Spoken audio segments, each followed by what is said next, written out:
let's get started away. So the whole entire discussion with Frank Ocean and his music in comparisons to The Weeknd has always been something that for me isn't too far. I would like to say if you're a fan of both, you can understand that it isn't disrespectful.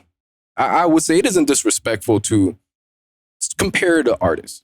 Not like music one for one, but to, usually when we think of who are the best at their craft or what they do, Frank Ocean and The Weeknd.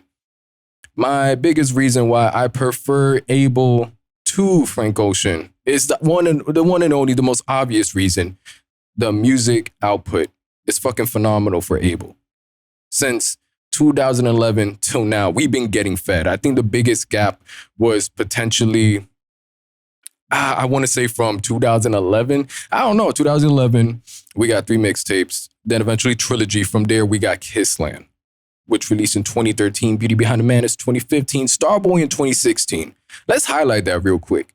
Let's appreciate that Abel was able to drop Beauty Behind the Madness in 2015 and then drop Starboy in 2016. Crazy evolution, transition, and the music, complete almost 180. Almost 180. You could see some of the evolutions from Beauty Behind the Madness going into Starboy. But now looking back on that was like within a year of each other.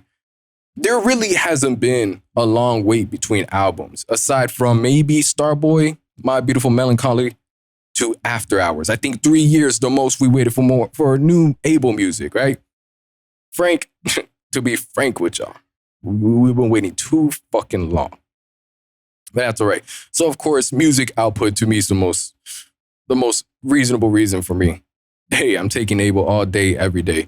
I also find that whenever it comes to songs that when we talk about hits, straight up, whenever we talk about hits, because when it comes to the conversation around hits, there are times where we like to dismiss it just because hits, mainstream. Nah, I appreciate crazy music that everybody loves. I appreciate the hits.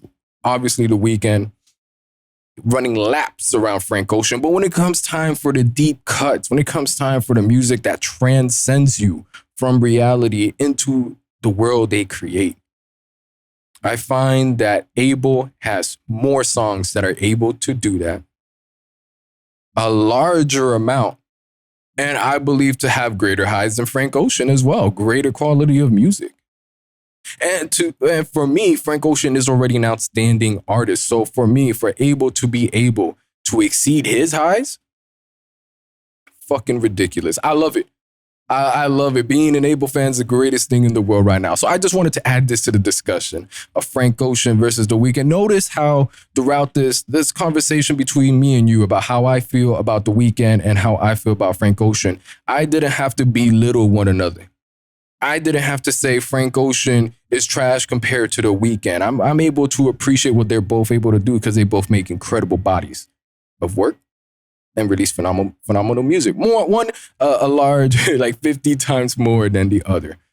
But at least on this platform, when y'all talking to me, whether you DM me, unless you saying like some trash artist, unless you talk about some trash artist that they really trash, don't come here saying, yeah, but he's trash compared to it. It's like, whoa.